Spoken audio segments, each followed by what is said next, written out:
Hello everyone, आप सभी का लीगल ऑनेस्ट चैनल में स्वागत है। दोस्तों, इस वीडियो में हम बात करेंगे कॉन्स्टिट्यूशनल लॉ ऑफ इंडिया, जो हमारा एलएलबी का सेकंड सेमेस्टर है, जिसका एग्ज़ाम 1 जून को होने वाला है।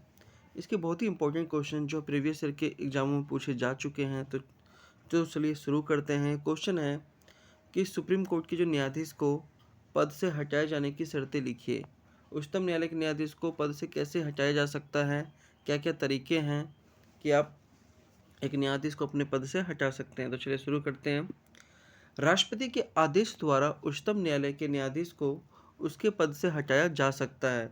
राष्ट्रपति ऐसा तभी कर सकता है जब इस प्रकार हटाए जाने हेतु संसद द्वारा उसी सत्र में ऐसा संबोधन किया गया हो। इस आदेश को संसद दोनों सदनों के विशेष बहुमत यानी सदन की कुल सदस्यता का बहुमत तथा सदन के उपस्थित एवं मत देने वाले सदस्यों का 2/3 का समर्थन प्राप्त होना चाहिए। उसे हटाने का आधार उसका दुर्व्यवहार या सिद्ध कदाचार होना चाहिए। तो उसको तभी हटा सकते हैं जब उसका जो व्यवहार है, उन्होंने कोई गलत व्यवहार किया हो, जो अपने पद का गलत प्रयोग किया हो, तभी उनको हटा सकते हैं। न्यायाधीश जांच अधिनियम 1968 उच्चतम न्यायालय के न्यायाधीश को हटाने के संबंध में महाभियोग की प्रक्रिया का उपबंध करता है। देखिए, सबसे पहले क्या करेंगे, निष्कासन प्रस्ताव 100 सदस्यों लोकसभा के मामले में और 50 सदस्य राज्यसभा के मामले में द्वारा हस्ताक्षर करने के बाद अध्यक्ष सभापति को दिया जाना चाहिए। मतलब एक प्रस्ताव दिया जाएगा जिसमें लोकसभा के कम से कम 100 सदस्यों के साइन होने चाहिए और राज्यसभा के 50 सदस्यों के।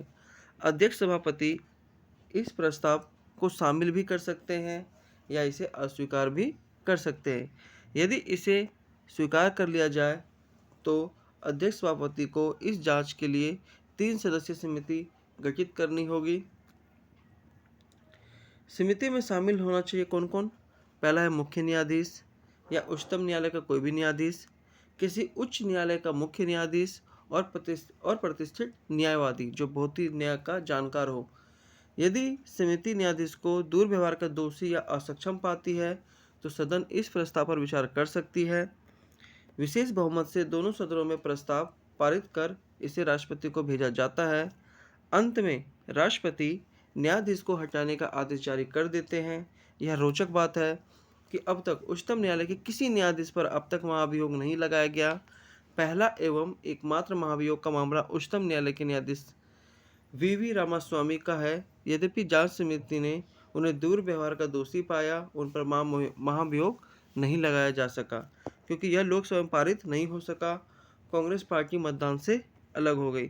तो दोस्तों, ये तरीके हैं जिससे आप किसी भी उच्चतम न्यायालय के न्यायाधीशों को हटा सकते हैं। अगर दोस्तों वीडियो अच्छा लगे, वीडियो को लाइक कीजिए, चैनल को सब्सक्राइब कीजिए। हो सकता है मैं आज कॉन्स्टिट्यूशन लॉ ऑफ इंडिया के सारे क्वेश्चंस आप लोगों को उपलब्ध करा दूँ, ताकि ये 2 पेपर बैक टू बैक है हमारा, जूरिस्प्रूडेंस और कॉन्स्टिट्यूशनल लॉ। इसका पेपर आप लोगों को अच्छा जा सके। फिर हिंदू लॉ के भी नोट्स बने हुए हैं, उसके भी नोट्स उपलब्ध करा दूंगा। धन्यवाद।